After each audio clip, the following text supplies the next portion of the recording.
तो हेलो बच्चों, क्या हाल है आप सभी का? अच्छा, बहुत अच्छे। तो आज की इस विज्ञान की क्लास में हम लोग जो पढ़ने वाले हैं, क्योंकि विज्ञान की 3 शाखाएं हैं। पहला आपका भौतिक विज्ञान है, दूसरा आपका जो है रसायन विज्ञान है, तीसरा आपका जीव विज्ञान है। तीनों विज्ञान को हम लोग बांट बांट के पढ़ते हैं अपनी सुविधा की दृष्टि से, ताकि हमको पढ़ने में एक साथ सारी चीज़ें कठिनाई ना हो। क्योंकि तीनों एक दूसरे से जुड़े हुए हैं, इसलिए हमको तीनों ही पढ़ना है। आज की जो हमारी क्लास है, जो कक्षा है, वह भौतिक विज्ञान से संबंधित है। और ये स्पेशली कक्षा 8 के बच्चों के लिए आवश्यक है, लेकिन कक्षा 6, 7, 8, 4, 5 के भी जो भी बच्चे हमारे बैठे हैं, सब बच्चे इसको सीखेंगे और समझेंगे। बच्चों, आप याद करिए, जब मैं पिछली क्लास में आपके आया था तो मैंने आपको पदार्थ के बारे में बताया था।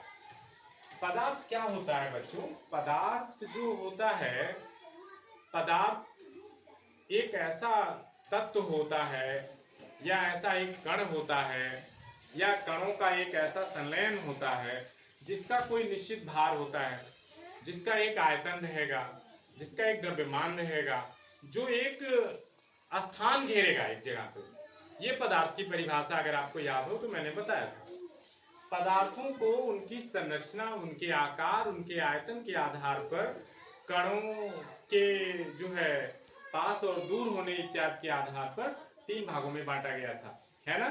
ठोस, द्रव और गैस।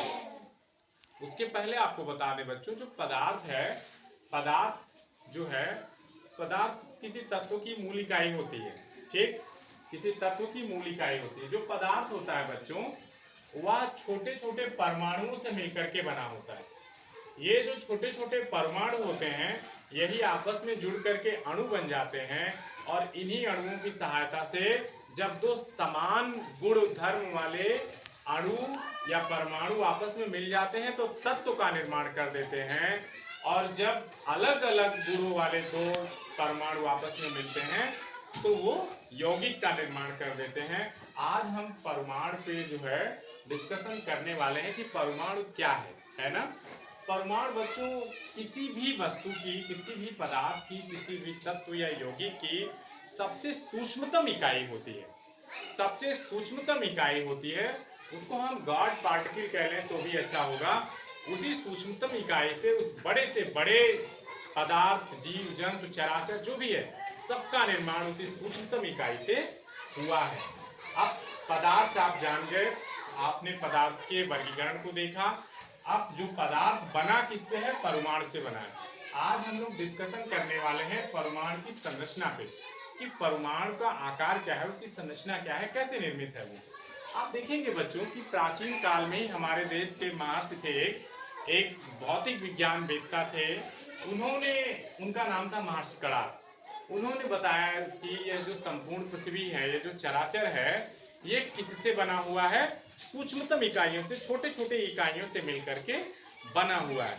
उस सूक्ष्मतम इकाई को उन्होंने कोई नाम तो नहीं दिया, कालांतर में आगे चल करके वैज्ञानिकों ने उसका नाम परमाणु दे दिया, लेकिन इन्होंने सूक्ष्मतम इकाई की बात करी। यही चीज जो विदेशी लोग थे, यूनानी जो दार्शनिक थे, डिमोक्रिटस, एपिक्यूरस, इन सभी ने सूक्ष्म कण की अवधारणा प्रस्तुत की और बताया कि ये जो पदार्थ है वो छोटे छोटे कणों से मिलकर के निर्मित है।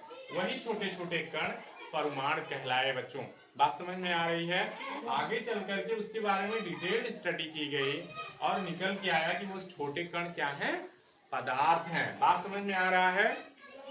अब पदार्थ वास्तव में, सॉरी, परमाणु वास्तव में है क्या?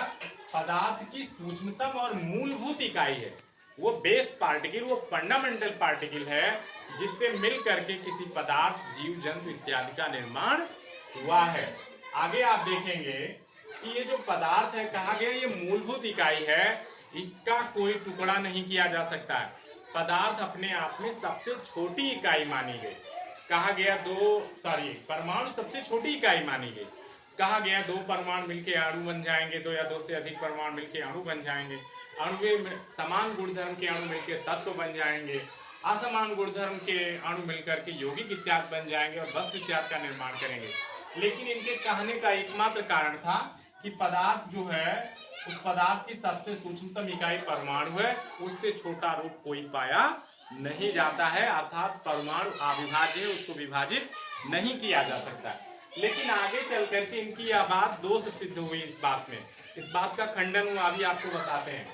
देखेंगे, दो या दो से अधिक परमाणु मिल करके अणु बनाते हैं, बात समझ में आ रहा है, और समान प्रकार के अणु मिलकर के तत्व बनाते हैं। जो बात मैंने बताई उसका एक एग्जाम्पल दिया, हाइड्रोजन और हाइड्रोजन के दो परमाणु मिलकर के H2 बनाते हैं, हाइड्रोजन का निर्माण करते हैं। ठीक, ये देखिए यहाँ पे ये दोनों समान गुणधर्म के हैं, लेकिन जब दो या दो से अधिक असमान प्रकार के परमाणु मिलेंगे तो वो यौगिक बना देंगे। फॉर एग्जाम्पल हाइड्रोजन और क्लोरीन को जब मिला दिया तो HCl बन करके तैयार हो गया, HCl बन के तैयार हो गया। हाइड्रोजन और क्लोरीन को मिला करके जब हमने वो करा दिया, उस पे जो है अभिक्रिया करा दी, तो हमारा बन के तैयार हुआ, क्या तैयार हुआ बच्चों, हाइड्रोजन क्लोराइड। ये जो बना HCl, ये बन के तैयार हुआ हाइड्रोजन क्लोराइड। क्या बना, हाइड्रोजन क्लोराइड। आगे चल करके बच्चों 1808 की बात है, जॉन डाल्टन नाम के एक वैज्ञानिक आए और उन्होंने परमाणुवाद का सिद्धांत दिया, उन्होंने एटॉमिक थ्योरी प्रस्तुत करी, उन्होंने गहन अध्ययन किया और बताया कि ये लोग जो बात बताए हैं सूक्ष्म कण अर्थात परमाणु, वह वास्तव में है, अर्थात पदार्थ की सबसे छोटी इकाई परमाणु ही है। उन्होंने भी सूक्ष्म कण को यहाँ पे स्पष्ट किया। और एक चीज और उन्होंने बताया कि परमाणुओं को ना तो बनाया जा सकता है ना ही नष्ट किया जा सकता है। और उन्होंने जो सबसे इंपॉर्टेंट बात बताई कि परमाणुओं को तोड़ा नहीं जा सकता, अर्थात परमाणु अपने आप में सबसे छोटी इकाई है। फिर उन्होंने कहा कि इसको हम सरल अनुपात यानी पूर्णांकों में व्यक्त कर सकते हैं। और एक चीज इन्होंने कहा कि एक ही तत्व के जो परमाणु होते हैं वह भार में, आकार में व अन्य गुणों में समान होते हैं, और अलग जो है, अगर अलग अलग तत्व हैं तो उनके परमाणु के जो आकार और इत्यादि जो अन्य गुणधर्म होंगे वो भी आपस में क्या होंगे, अलग अलग होंगे। आगे चल करके बच्चों 20वीं शताब्दी में बहुत सारे वैज्ञानिक आए और उन्होंने शोध करना शुरू कर दिया। और शोध करते करते जॉन डाल्टन की इस थ्योरी को जो लगभग एक शतक तक चला, लगभग 100 साल से अधिक तक जिस थ्योरी को मान्यता मिलती रही जॉन डाल्टन की इस परमाणु सिद्धांत थ्योरी को कि परमाणु अविभाज्य है, उसको आगे आकर के इन लोगों ने क्या कर दिया, झूठा साबित कर दिया। बहुत सारे वैज्ञानिक आए, उन्होंने अनुप्रयोग करना शुरू किया परमाणुओं के साथ, और आगे चल करके यह बताया कि परमाणु अविभाज्य नहीं है, परमाणुओं को विभाजित किया जा सकता है। अर्थात परमाणु किसी तत्व की सबसे छोटी इकाई अब नहीं रह गई, उससे भी छोटी इकाई कोई शायद है। अर्थात उन्होंने क्या किया, परमाणुओं को तोड़ दिया। यह बताया कि परमाणु अविभाज्य नहीं बल्कि विभाज्य है। यह सिद्ध किया कि परमाणु अविभाज्य है, इसकी एक निश्चित संरचना होती है और इसमें मूल कण होते हैं, फंडामेंटल पार्टिकल्स की बात की। अब एटम को भी छोड़ दिया इन्होंने, एटम को भी छोड़ दिया, परमाणु को भी छोड़ दिया, इन्होंने फंडामेंटल पार्टिकल्स की बात की कि मूल कण होते हैं। और आगे चल करके कुछ एक वैज्ञानिक लोग आए और इन्होंने जो है परमाणुओं को तोड़ना शुरू कर दिया। मैंने कुछ एक का नाम यहाँ पे लिख रखा है, जहाँ से अक्सर एग्जाम में परीक्षाओं में यह पूछता है, प्रश्न आते हैं यहाँ से, आप देखेंगे। तो एक आए आविष्कारक जे थॉमसन महोदय, इन्होंने विद्युत किरणों का प्रयोग किया और उन किरणों में उन्होंने कैथोड किरणों का प्रयोग किया और परमाणुओं को तोड़ने की कोशिश की। तोड़ने के फलस्वरूप उन्होंने पाया एक मूल कण, जिसका नाम दिया उन्होंने इलेक्ट्रॉन। अर्थात इलेक्ट्रॉन की जो खोज करी वो जे थॉमसन थे। याद रखिएगा, इलेक्ट्रॉन जो है बच्चों वह ऋणावेशित है,